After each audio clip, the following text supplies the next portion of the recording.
Winter లో చలిగాలి పీల్చడం వల్ల మీ శ్వాసనాళాలు కుదించుకుపోయి బ్రీత్ కు ఇబ్బంది కావడం, గొంతు పొడిబారడం లేదా దగ్గు, కండరాలు బిగుసుకుపోవడం, ఫ్లెక్సిబిలిటీ తగ్గిపోవడం వంటివి జరుగుతాయి. అలా అని వింటర్ లో వ్యాయామం మానేయడానికి లేదు. నిజానికి ఇప్పుడు బాడీకి ఇంకా ఎక్సర్సైజ్ అవసరం.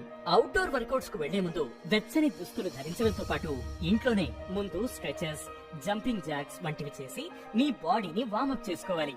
అలాగే మీ ఊపిరితిత్తులపై చలిగాలి ఎఫెక్ట్ పడకుండా ఉండేందుకు కొద్దిసేపు ప్రాణాయామం చేయాలి. అవుట్డోర్ ఎక్సర్సైజ్ ని 30 నుంచి 45 నిమిషాలకే పరిమితం చేయడం మంచిది. లేదంటే డిహైడ్రేషన్ లేదా ఫ్రాస్ట్ బైట్ కి గురయ్యే ఛాన్స్ ఉంటుంది. అలాగే బయటికి వెళ్ళినప్పుడు మీ నోటిని, ముక్కును స్కార్ఫ్ లేదా మాస్క్ తో కవర్ చేసుకోవడం మంచిది.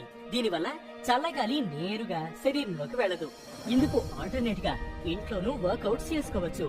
Push-ups, squats, lunges, planks, burpees మొదలైన బాడీ వెయిట్ ఎక్సర్సైజ్లు, యోగా, రెసిస్టెన్స్ బ్యాండ్ ట్రైనింగ్ మొదలైనవి చేయవచ్చు. ఇక చలికాలంలో గోరువెచ్చని నీరు లేదా హెర్బల్ టీ తాగడం మంచిది. కెఫిన్ కంటెంట్ తగ్గించుకోవాలి. వింటర్ లో రెగ్యులర్ గా వ్యాయామం చేయడంతో పాటు తగిన రెస్ట్, సరైన ఆహారం తీసుకోవడం వల్ల మీరు జ్వరాల బారిన పడే అవకాశాలు తగ్గుతాయి.